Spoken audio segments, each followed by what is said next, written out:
அருட்பெரும் ஜோதி அருட்பெரும் ஜோதி தனிப்பெரும் கருணை அருட்பெரும் ஜோதி எல்லாம் செயல் கூடும் என் நானை அம்பலத்தே எல்லாம் வல்லான் தனையே ஏத்து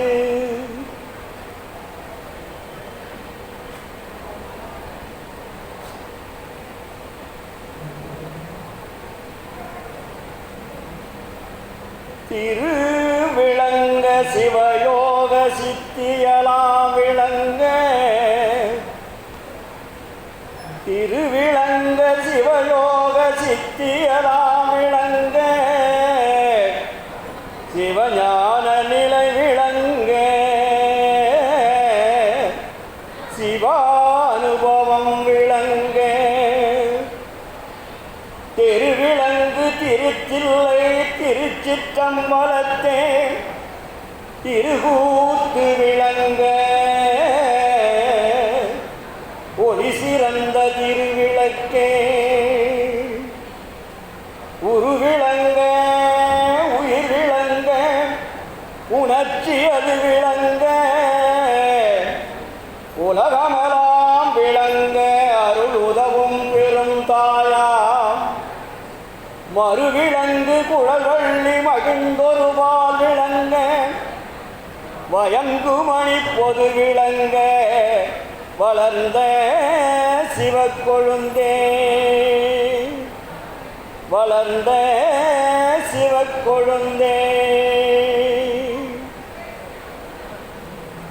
அருள் விளக்கே அருட்சுடரே அருட்ஜோதி சிவமே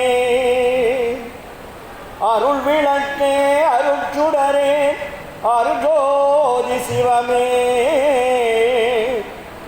அருளமுதே அருள் நிறைவே அருள் வடிவ பொருளே இருளடிந்தென் உலமுழுதும் இடங்கொண்ட பதியே என்னறிவே என்னுயிரே எனக்கினிய உறவே மருளடிந்த மாமணியே மாற்றறியா பொன்னே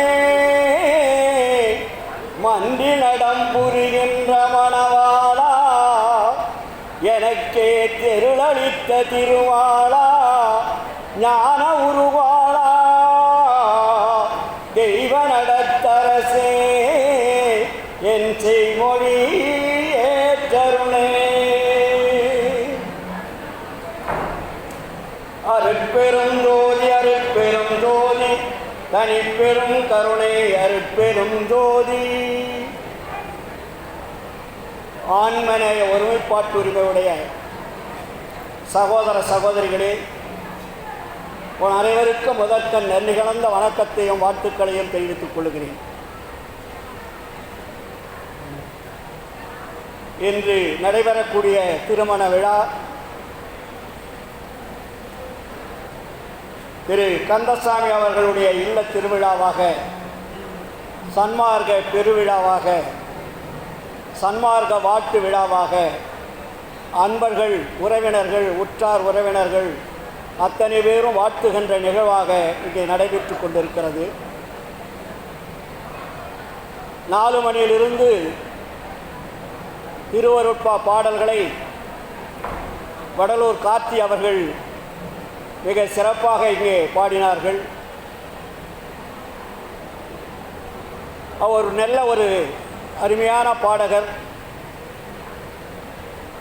அவர் வேலைகளிலே சினிமா பாடல்களை பாடிக்கொண்டிருந்த காலம் என்னை ஒரு 5 வருடத்திற்கு முன்னாடி வந்து சந்தித்தார். அப்பொழுது அவருக்கு ஒரு அறிவுரை சொன்னேன். நீங்கள் உங்கள் வாழ்க்கையில் ஈடேற வேண்டுமானால், நீங்கள் ஒரு ஆன்ம லாபம் அடைய வேண்டுமானால் அந்த பாடல்களையெல்லாம் ஒரு புறமாக வைத்துவிட்டு திருவருட்பாவை பாடுங்கள், உங்களுடைய வாழ்க்கை ஒளிமயமாக இருக்கும் என்று சொன்னேன். அதை அவர் சிறமேற்கொண்டு திருவருட்பாவை கொஞ்சம் கொஞ்சமாக பாடி இன்றைக்கு மிக சிறப்பாக பாடக்கூடிய அளவிற்கு அவர்கள் உயர்ந்திருக்கின்றார்கள். அதேபோல மலேசியா நாட்டிலும் அவரை அழைத்து சென்று அங்கே திருவருட்பா இசை கச்சேரி நடத்தினோம். நமது ஆண்மநேய நண்பர், எனது இனிய சகோதரர் கந்தசாமி ஐயா அவர்கள் இந்த திருமண விழாவிற்கு திருவருட்பா இசை நிகழ்ச்சி நடத்த வேண்டும், அதற்கு கார்த்திகை நாம் வரவைப்போம் என்று அன்பு கட்டளையிட்டார்கள். அதேபோல் அவரை தொடர்பு கொண்டு பேசிய போது, ஐயா நீங்கள் சொன்னால் நான் வந்து விடுகிறேன் என்று சொல்லி அவர்கள் குழுவுடன் வந்து மிக சிறப்பாக ஒரு திருவருட்பா இன்னிசை கச்சேரி இங்கே நடத்தினார்கள். அவர்களுக்கு நன்றி கலந்த வணக்கத்தையும் வாழ்த்துக்களையும் தெரிவித்துக் கொள்ளுகிறேன். உங்கள் சார்பாக அவர்களுக்காக ஒரு கைத்தட்டுங்கள். இங்கே இந்த திருமண விழாவில் எனக்கு ஒரு அன்பான மகிழ்ச்சியான செய்தி. இங்கே மணமகன் கிரி ஆதர்ஷ், மணமகள் தாரணி, இவங்க ரெண்டு பேருடைய அப்பா பெயர் என்னன்னு பார்த்தீங்கன்னா ரெண்டு பேரும் கந்தசாமி இல்லையா? மணமகளுடைய அப்பாவும் கந்தசாமி, மணமகனுடைய அப்பாவும் கந்தசாமி. அடுத்தது அவருடைய துணையாளர்களை பார்த்தால் பிரபாவதி, திலகவதி. பேர் எப்படி ஒத்துட்டு பாருங்க. அவங்க பேர் பிரபாவதி, இவங்க பேர் திலகவதி. அதாவது சொல்லுவார்கள், நல்லது நடக்கின்ற பொழுது அது தானாக கைகூடும் இறைவனுடைய ஆற்றலால். அதுபோல அவர்களுடைய மகன் மகள் இங்கே அமர்ந்திருக்கின்றார்கள். எங்களுக்கு அவர்களெல்லாம் புதிதாக இருந்தாலும் எனது நண்பர் கந்தசாமி அவர்கள் இங்கே திருச்சியில் இருந்தாலும் என் மேல் அளவு கடந்த அன்பு கொண்டவர். கடந்த ஆண்டு கூட இங்கே சன்மார்க்க நிகழ்ச்சி நடத்தினார்கள், நான் வந்து உரையாற்றினேன். திருச்சியில் இருக்கக்கூடிய சன்மார்க்க நண்பர்கள் எல்லோருமே எனக்கு மிகவும் தெரிந்தவர்கள், அன்பானவர்கள், அரவணைக்கக்கூடியவர்கள், பாராட்டுக்குரியவர்கள். திருச்சி என்றாலே சன்மார்க்கத்தில் மிகவும் ஈடுபாடு கொண்டவர்களாக இருக்கின்றார்கள். இங்கே அமர்ந்திருக்கிறார் தலைவர் அவர்கள். வடலூர் ஒவ்வொரு பூசத்திற்கும் என்னை அழைத்து திருச்சி சங்கத்திலே பேச வைப்பார்கள். நானும் தொண்டர்குல பெருமாள் எல்லாம் செல்வோம். அவருக்கு வயது முதிர்ந்து விட்டது, ஓய்வு எடுக்கக்கூடிய நிலை. ஆனால் அவர் பொறுப்பை நமது கந்தசாமி ஐயா இடத்திலே ஒப்படைத்திருக்கிறார்கள் என்று கேள்விப்பட்டேன். அது மற்றற்ற மகிழ்ச்சியாக நினைக்கின்றேன். ஏனென்றால் அவர்கள் இன்று சன்மார்க்கத்தினுடைய ஒரு தூணாக இருந்து சன்மார்க்கத்தினுடைய சுத்த சன்மார்க்கத்தினுடைய அடிப்படை கொள்கையை கடைபிடித்து மிக சிறப்பாக இந்த திருமணத்தை நடத்தி கொண்டிருக்கிறார். வள்ளல் பெருமான் சொல்லுவார், ஒரு இடத்திற்கு வள்ளல் பெருமான் செல்லுகின்ற பொழுது திருமண விழாவிற்கு வள்ளல் பெருமானுக்கு தெரிந்த அன்பர் ஒருவர், ஐயா திருமண நிகழ்ச்சிகள் நீங்கள் வர வேண்டும், நீங்கள் வந்து எங்களுடைய குழந்தைகளை வாழ்த்தி அருள வேண்டும் என்று வள்ளல் பெருமானை கட்டளையிட்டார்கள். வள்ளல் பெருமான் ஒத்துக்கொண்டார். அது பெரிய கனதனவானுடைய திருமணம். அங்கே ஆயிரக்கணக்கான மக்கள் வந்து கொண்டே இருக்கிறார்கள். வள்ளல் பெருமானும் அங்கே சென்றார். செல்லுகின்ற பொழுது அந்த வீட்டினுடைய வரவேற்பு இடத்திலே பட்டு உடுத்தினவர்கள், படோடவுமானவர்கள், வசதி படைத்தவர்கள், இன்னும் பெரிய பெரிய ஆற்றலுடையவர்கள், இவர்களெல்லாம் வருக வருக என்று வரவேற்று உள்ளே அனுப்பி கொண்டிருக்கிறார்கள். யாரு? வரவேற்பறையில் இருந்தவர்கள். இதையெல்லாம் பார்த்த வள்ளல் பெருமான் எதிர் வீட்டு திண்ணையிலே போய் அமர்ந்து கொண்டார். ஆனால் இந்த நிகழ்ச்சி, அந்த திருமண நிகழ்ச்சி நடத்தக்கூடிய அன்பருக்கு இது தெரியாது. வள்ளலார் வந்து வரலன்னு எதிர்பார்த்துட்டு இருக்கார். இன்னும் வரவில்லையே பெருமான் வரவில்லையே என்று தேடுகின்ற பொழுது வெளியே வந்து பார்க்கின்றார். எதிர் வீட்டு திண்ணையிலே அமர்ந்திருக்கின்றார் வள்ளல் பெருமான். ஐயா சுவாமி, ஏன் இப்படி செய்தீர்கள் அப்படின்னு காலில் விழுந்து வணங்கி கையை பிடித்து, வாருங்கள் வாருங்கள், உங்களுக்காகத்தான் நான் காத்து கொண்டிருக்கிறேன் என்று சொல்லி அங்கே மணமேடைக்கு அழைத்து மணமகளையும் மணமகனையும் வாழ்த்தி அருள் செய்தார்கள். இது வரலாற்றில் நடந்த ஒரு உண்மை. அதுக்கு மிக சிறப்பான ஒரு பாடலே வள்ளல் பெருமான் பதிவு செய்திருக்கிறார். அதுபோல் அல்லாமல் இங்கே யார் வந்தாலும் இனிய முகத்தோடு, ஏழை பணக்காரன், உயர்ந்தவன் தாழ்ந்தவன் என்ற பேதம் இல்லாமல் நமது கந்தசாமி ஐயா அவர்கள் அன்பான முறையில் வரவேற்று அவர்களையெல்லாம் அன்பு பாராட்டி இங்கே வந்து அமர வைத்திருக்கிறார்கள். அதேபோல் எனக்கு பல தடவை ஃபோன் செய்து நான் சென்னையில் இருக்கின்ற பொழுது, ஐயா நீங்கள் அவசியம் வந்து விடுங்கள் 2 மாதத்துக்கு முன்னாடி என்னை புக் பண்ணிட்டார். அதற்கு பிறகு எனக்கு AC ticket up and down ticket book பண்ணி எனக்கு அனுப்பிச்சிட்டார். அதாவது ஒருத்தரை வரவேற்பதற்காக, வாழ்த்துவதற்காக வரவேற்பவரை எப்படி வரவேற்க வேண்டும், அவர்களுக்கு என்ன செய்ய வேண்டும் என்ற அந்த மனதில் உள்ள அன்பின் காரணமாக மிக சிறப்பான வேலையை எனக்கு செய்து கொடுத்தார்கள். காலையில் ட்ரெயின் வரும்போது கூட டிஃபன் 6 மணிக்கு ட்ரெயின் நான் ஏறினேன், இங்கே 10-11 மணிக்கெலாம் வந்துட்டேன். இவர் எல்லா வேலையும் முடித்துக்கிட்டு கரெக்டாக கார் எடுத்துக்கிட்டு ஜங்ஷனுக்கு வந்து என்னை அழைச்சிட்டு வந்து ரூமில் ஏசி போட்டு உட்கார வச்சுட்டு அப்புறம் போனார். எதற்காக சொல்லுகிறேன் என்றால், சன்மாரிகள் இப்படி இருக்க வேண்டும் என்பதற்கு அவர் ஒரு அத்தாரிட்டி. ஏன்னா வள்ளல் பெருமான் அவர்கள் மிக சிறப்பான வழிமுறைகளை நமக்கு காட்டியிருக்கிறார்கள். ஏன்னா ஒரு மனிதருக்கு அவருடைய வாழ்க்கையிலே அவர் முற்று பெறுவது எப்பொழுது என்று பார்த்தால், அவங்களுடைய ஆரம்ப வாழ்க்கையை அவர் தொடர்கின்ற பொழுது திருமணம்தான் ரொம்ப முக்கியமான நிகழ்ச்சியாக இருக்கிறது. எல்லோருக்குமே திருமணம் செய்யவில்லை என்றால் இல்லறம் நல்லறமாகாது. இல்லறத்தை நல்லறமாக மாற்றக்கூடியது தான் திருமணம் என்பது. அறம் எனப்பட்டதே இல்வாழ்க்கை என்று சொல்லுவார்கள்.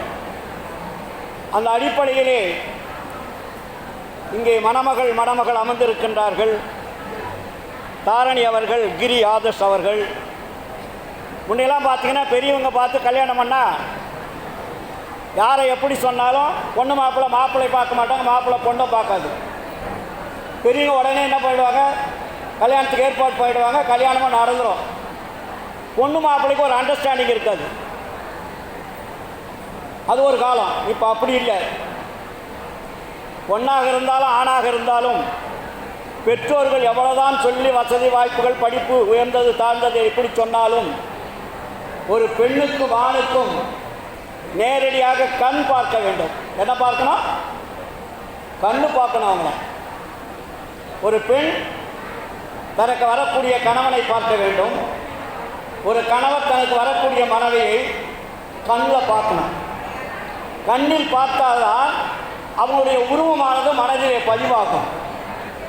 மனதிலே பதிவாகின்ற பொழுது அது நிரந்தரமான வாழ்க்கைக்கு துணையாக இருக்கும். ஏனென்றால் அவர்கள் ஒத்துக்கொள்வார்கள். அவர்களுக்கு பதிவில்லை என்றால், அப்பா இந்த மாப்பிள்ளை எனக்கு வேண்டான்னு பொண்ணு சொல்லிடும், பையனை இந்த பொண்ணு எனக்கு வேண்டான்னு சொல்லிடுவாங்க. ஆனால் இன்று அப்படி அல்ல. இருமணம் கலந்தால்தான் என்ன நடக்கும்? திருமணம் நடக்கும். இருமணம் கலக்கவில்லை என்றால் திருமணம் சரி வராது. நாளை அமர்ந்திருக்கக்கூடிய இருவரும் இருமணம் கலந்தவர்களாக நான் பார்க்கின்றேன். அதனை இரண்டாவது இணைந்த கரங்கள். இவ்வளவு காலமாக அவர்கள் எங்கோ படித்திருப்பார்கள், எங்கோ வளர்ந்திருப்பார்கள், வாழ்ந்திருப்பார்கள். பையன் எங்கோ படித்திருப்பார், வாழ்ந்திருப்பார், வேலை செய்து கொண்டிருப்பார். ஆனால் இன்று பல முதியோர், பல பெற்றோர்கள், உயர்ந்தவர்கள், பாராட்டுக்குரியவர்கள், பெரியவர்கள் எல்லோரும் வாழ்த்தி அவர்களுடைய கையை இணைய வைக்கக்கூடிய ஒரு நாளாக திருமண நாள் அமைந்திருக்கிறது. அதற்கு பெயர் தான் இணைந்த கைகள். அதுக்கு பேர் என்ன? இணைந்த கைகள் பேர். அந்த இணைந்த கரங்கள் இணைந்த வாழ்க்கையாக வளர வேண்டும். இன்றைக்கு என்னைக்கு கையை பிடிச்சிட்டாங்கன்னா கடைசியாக அவங்க கையை விடக்கூடாது. கையை விடக்கூடாதுன்னா கையை பிடிச்சிட்டு இருக்கிறதில்ல, ஒருவரை ஒருவர் ஒற்றுமையாக உயர்ந்த நோக்கத்தோடு அறம் செய்யக்கூடிய அறிவு ஆற்றலோடு அவர்கள் வாழ வேண்டும். அதனால்தான் வள்ளல் பெருமான் சொல்லுவார், கண் போகின்ற இடத்தில் தான் மனம் போகும், மனம் போகின்ற இடத்தில் தான் கண்கள் போகும், யாராக இருந்தாலுமே. அப்போ கண்ணும் மனமும் ஒன்றோடு ஒன்று இணைந்தால் அங்கே 100% சக்ஸஸ். அப்போ கண்ணுக்கும் மனதுக்கும் வேறுபாடு இருந்தால் வாழ்க்கை என்பது சரியாக வளராது. அதனால்தான் பெருமாள் சொல்லுவார்கள், கண் பார்க்கின்ற இடத்தில் மனம் போக வேண்டும், மனம் போகும் இடத்தில் கண் போக வேண்டும். இந்த இரண்டும் சரியாக இருந்தால் ஜீவனை காப்பாற்றுவார்கள். ஜீவன்னா உயிர், உயிர் நீடிக்கும். அப்போ உயிர் நீடிக்கின்ற பொழுது உடம்பில் இருக்கக்கூடிய ஆன்மா நீடிக்கும். இதுக்கெல்லாம் ஒரு தொடர்பு இந்த உடம்புக்குள்ளே இருக்கு, இறைவன் வைத்திருக்கிறார். இதைதான் வள்ளல் பெருமான் மிக அழகாக சொல்லுவார். இன்று இவர்கள் இணைந்த கரங்களாக அவர்களை பெற்ற தாய் தந்தையர்கள் இங்கே அமர வைத்திருக்கிறோம். இவர்களை விட உயர்ந்த அளவிற்கு வாழ்த்து சொல்லக்கூடியவர்கள் உலகத்தில் யாருமே கிடையாது. தன்னுடைய மகன் நல்லா இருக்கணும், மருமகன் நல்லா இருக்கின்ற ஒரு வாழ்த்தும், மகன் நல்லா இருக்கணும், மருமகள் நல்லா இருக்கின்ற வாழ்த்தும் ஒரு தாய் தந்தையருக்கு அடுத்தது தான் வேறு எல்லாருமே. அதனால்தான் அவர்களை இங்கே இருவரையும் இங்கே அமர வைத்தோம். ஏன்னா உலகத்திற்கு பெண்ணை பெற்றவர்கள் ஆணை பெற்றவர்கள் இருவரும் கலந்து மனமகிழ்ச்சியோடு அவர்களை இல்லறம் நடத்துவதற்கு ஒப்புதல் அளித்து இன்றிலிருந்து அவருடைய வாழ்க்கை பயணம் தொடர வேண்டும். எப்படி? திருமணம் என்பது நம் அனைவரது வாழ்க்கையிலும் மிக மிக முக்கியமான நிகழ்வாகும். திருமணம்தான் ஒருவருக்கு ஒருவர் இல்லற வாழ்க்கை மட்டும் நல்லபடியாக அமைந்தால் அதைவிட பெரியதாக ஒரு ஆணுக்கும் ஒரு பெண்ணுக்கும் வேறு என்ன இருக்க போகிறது? அத்தகைய சிறப்பான திருமணத்தை நல்லபடியாக நடைபெற பெரியவர்கள், சான்றோர்கள் மற்றும் உற்றார் உறவினர்கள், நண்பர்கள் எல்லோரும் இங்கே வந்திருக்கிறீர்கள். அவர்களை மனதார நீங்கள் எல்லாம் ஆசீர்வதிக்க வேண்டும். அதற்காகத்தான் இந்த விழா. வெறும் ஆசீர்வாதத்தோடு நின்று விடாமல் அத்தனை பேருக்கு வயிறார உணவு உண்டு. வயிறார உணவு உண்டால்தான் மகிழ்ச்சியான வாழ்த்துக்களை உங்களால் மனதார வாழ்த்த முடியும். ஆனால்தான் ஊர் கூடி சுற்றம் கூடி சூழ நின்று வரவேற்று அனைவரையும் ஒன்று கூடி திருமண விழாவில் நடத்தி வைக்கின்றோம் நாம் எல்லோரும். ஏனோ தானே அல்ல. இன்று அவர்கள் திருமண வாழ்க்கையில் ஈடுபடுகின்ற பொழுது அவர்கள் நீண்ட ஆயுள், நிறைந்த செல்வம், அழியா புகழ், அருளையும் பெற்று வாழ்வாங்கு வாழ வேண்டும். அதே நேரத்தில் மற்ற மார்க்கங்கள் போல் இல்லாமல் இங்கே என்ன நடக்கணும்? மரண விழா பெருவாழ்வு என்பது ரொம்ப முக்கியம். வள்ளல் பெருமான் நமக்கு அறிவுறுத்தியது மரணமில்லாத பெருவாழ்வு. இல்லறத்தை நடத்தி கொண்டிருக்கின்ற பொழுது தன்னுடைய ஜீவனான உயிரையும் வெளியே அனுப்பாமல் பாதுகாக்க வேண்டியதுதான் சன்மார்க்கத்தினுடைய கொள்கை. மற்ற மத மார்க்கங்களெல்லாம் ஏதோ குழந்தை பிறந்தா போதும், வாழ்க்கை நடத்தினா போதும், வேலைக்கு போனால் போதும், சம்பாதிச்சா போதும், வீடு கட்டினா போதும், கார் வாங்கினா போதும், கடைசியில் வயது முதிர்ந்து போக வேண்டிய இடத்துக்கு போயிடுவாங்க. அது அல்ல இந்த மார்க்கம். இந்த மார்க்கம் சாகாமல் இருப்பதற்கு வழிகாட்டிய மார்க்கம். அதனால்தான் இதற்கு வைத்த பெயர் ஜீவகாருண்யன்னு வைத்தார் வள்ளலார். ஜீவகாருண்யமே மோட்ச வீட்டின் திறவுகோல். ஜீவகாருண்யம் விளங்கும் இடத்தில் அன்பும் அறிவும் தானாக விளங்கினார். ஜீவகாருண்யம் மறையும் இடத்தில் அன்பு அறிவும் தானாக மறையினார். ஆனால் இங்கு வந்திருக்கிறவர்களுக்கும் சேர்ந்து சொல்லுகிறேன், உங்களுடைய வாழ்க்கையிலே நீங்கள் ஒளிமயமாக வாழ வேண்டும், துன்பம் நீங்கி இன்பம் பெற வேண்டுமானால் எல்லோரும் ஜீவகாருண்யத்தை கடைபிடிக்க வேண்டும். அந்த நிலையைத்தான் நமது கந்தசாமி ஐயா அவர்கள் மிக சிறப்பாக இங்கே திருமண விழாவை நடத்தி கொண்டிருக்கிறார்கள். இங்கே பார்த்தீர்களானால் கந்தசாமி உங்களுக்கு எல்லாருக்கும் தெரியுமில்ல? ஓரளவுக்கு தெரியும், மற்றவர்களுக்கெல்லாம் தெரியாதுன்னு நினைக்கிறேன். அவர் முதுநிலை பகுதி பொறியாளர், திட்டமிடல், தென்னக ரயில்வே பொன்மலையில் இருக்கார்.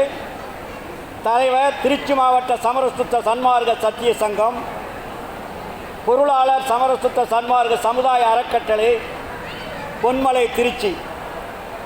அதேபோல் பிரபாவதி அவர்கள் குழந்தைகள் வளர்ச்சி திட்ட அலுவலர், மன்னச்சநல்லூர் வட்டார திருச்சி. ஒரு பொறுப்பான பதவியிலே இருந்து மக்களுக்கு நல்ல வழிகாட்டியாக திகழ்ந்து கொண்டிருக்கிறார்கள். அதேபோல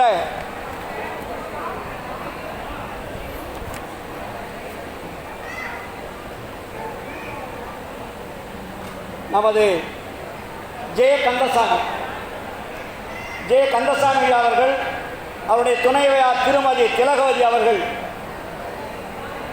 ஒரு நல்ல ஆண்மகனை பெற்று வளர்த்தி உத்தியோகத்தை வாங்கி கொடுத்து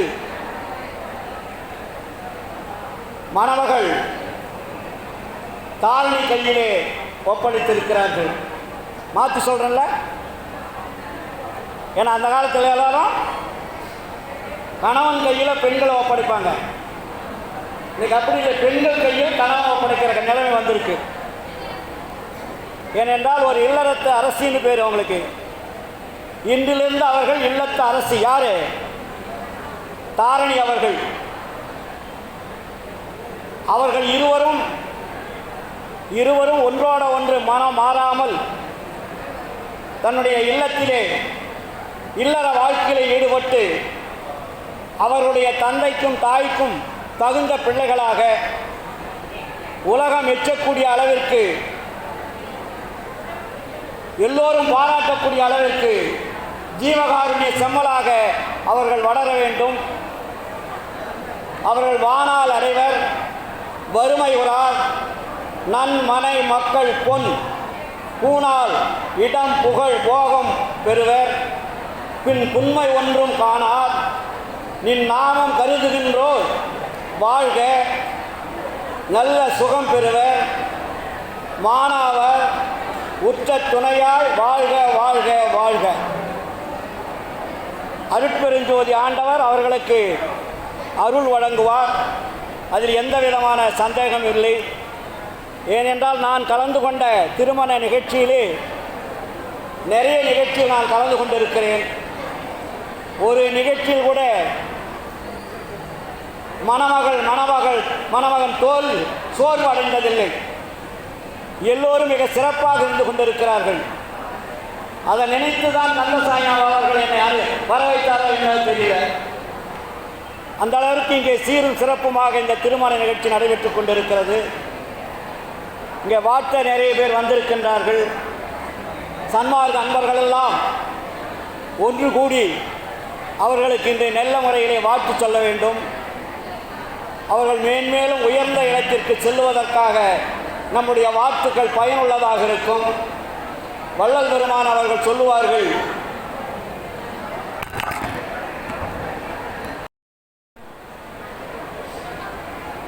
நிதியே என்னுள்ள நிறைவே, பொதுவில் நிறைந்த சிவபதியே,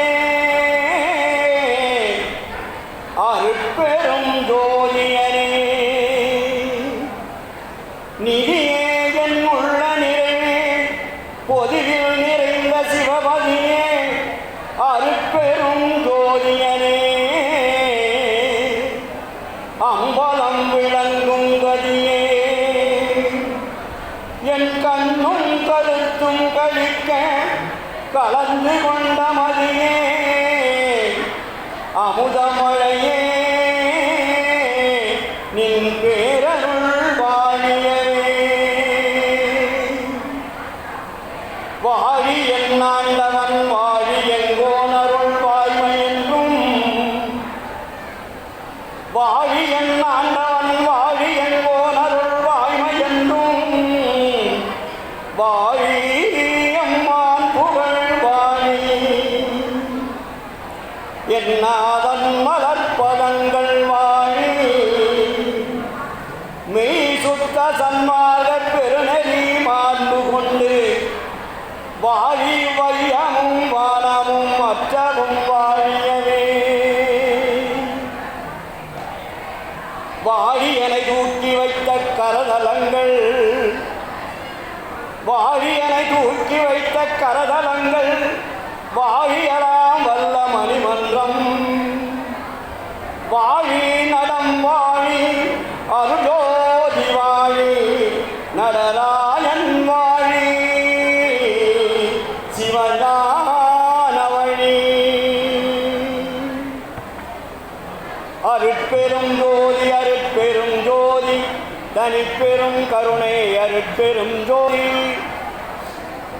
வள்ளலார் வார்த்தை பற்றி சொல்வார் ஒரு பாடலிலே.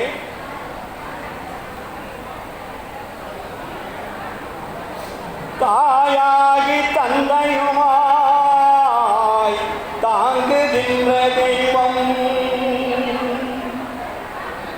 தாயாகி தந்தையுமாய் தாங்குகின்ற தெய்வம், தன்னை நிகரில்லாத தனித்தலைமை தெய்வம். வாயார வாட்டுகின்றோ மனத்தமர்ந்த தெய்வம். எப்படி வாட்டணும்? வாயார வாட்டுகின்றோர் மனத்தமர்ந்த தெய்வம், மலரடியன் சென்னிசை வைத்த பெரும் தெய்வம். காயாது கனியாகி கலந்து நிற்கும் தெய்வம், கருணநிதி தெய்வமுற்றும் காட்டு நிற்கும் தெய்வம். சேயாரையலை வளர்க்கும் தெய்வம் அதே தெய்வம், சிற்றமையில் விளங்குகின்ற தெய்வம் அதே தெய்வம், சிற்றபையில் விளங்குகின்ற தெய்வம் அதே தெய்வம். அது எப்படி இருக்கா?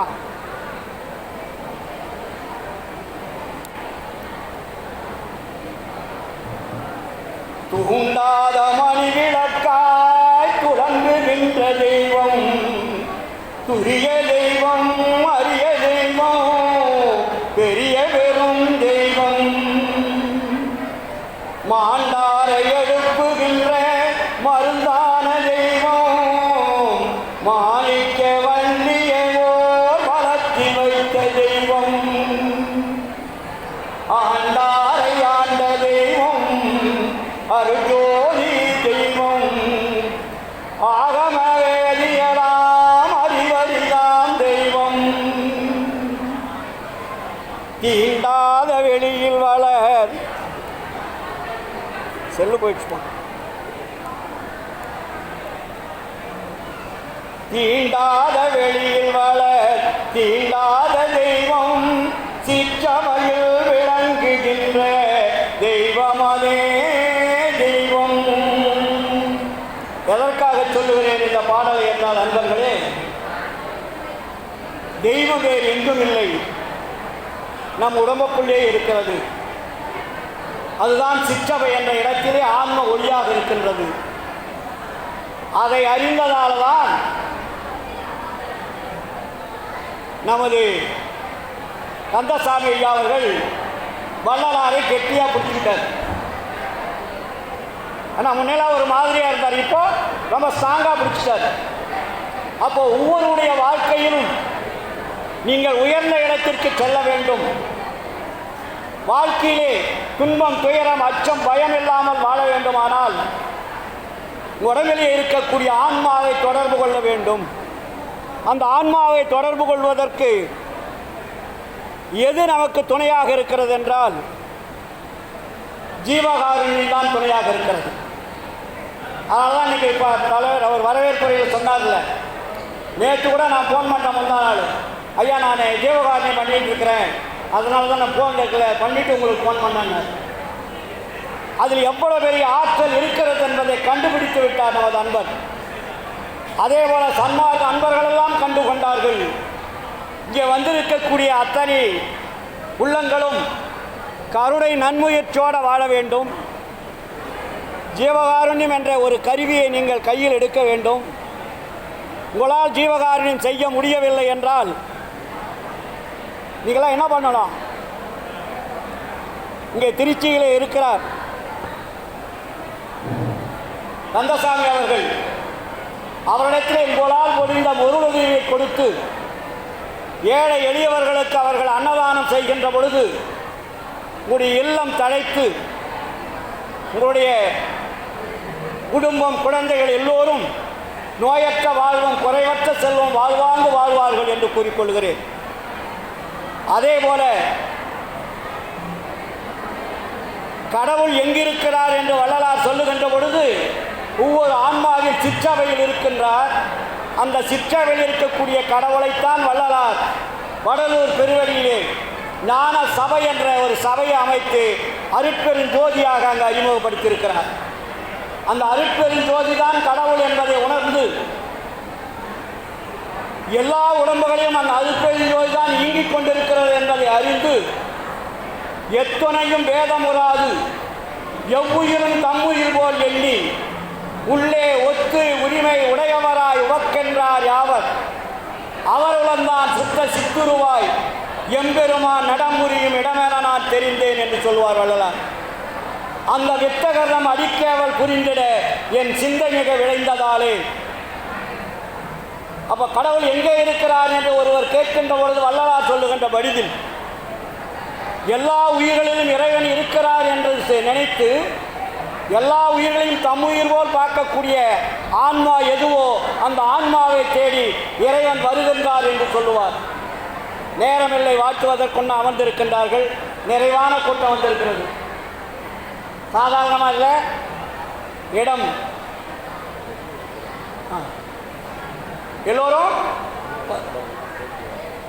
எல்லோரும் சன்மார்க்க மேடைக்கு வர சொல்லிடலாமா? சன்மார்க்க அன்பர்கள்லாம் மேடைக்கு வருமாறு அன்புடன் கேட்டுக்கொள்கிறேன். எல்லோரும் சேர்ந்த மணமக்களை வாழ்த்திட வேண்டும். நான் கொஞ்சம் நீண்ட நேரம் எடுத்துக்கிட்டேன். ஏனென்றால் கந்தசாமி அவர்களை பற்றி நான் சொல்லி ஆக வேண்டும். அந்த அளவிற்கு இங்கே மிக சிறப்பாக சன்மார்க்கத்தை நடத்தி கொண்டிருக்கிறார். எல்லா சன்மார்க்க அன்பர்களையும் அரவணைத்து கொண்டு செல்கிறார். ஆனால் சன்மார்க்க அன்பர்களெல்லாம் மேடைக்கு வருமாறு மிக தாழ்மையுடன் கேட்டுக்கொள்கிறோம். மணமக்கள் மணமகள் சேர்ந்து போட்டோ எடுத்துக்கொண்டு மனதால் அவர்களை வாழ்த்தலாம் என்று கூறிக்கொண்டு என்னுடைய சிறிய உரையை நிறைவு செய்து நான் மணமகன் மணமகளுக்காக உங்கள் சார்பாக ஒரு பரிசு கொடுக்க போகிறேன். அது ஒரு சிறப்பு பரிசு.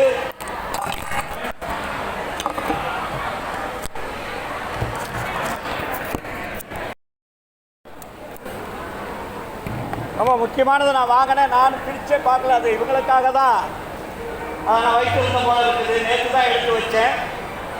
ஒரு அற்புதமான பொக்கிஷம் இது. இந்த பொக்கிஷத்தை மணமகளுக்கும் மணமகனுக்கும் என்னுடைய சிறிய அன்பளிப்பாக அவங்க வாழ்வாங்கு வாழ்வதற்கு இந்த புத்தகம் அவர்களுக்கு உறுதுணையாக இருக்கும் என்று கூறிக்கொண்டு அவர்களுக்கு இந்த புத்தகத்தை அன்பளிப்பாக அளிக்கிறேன். எல்லோரும் வாருங்கள். நன்றி, வணக்கம், வாழ்த்துக்கள்.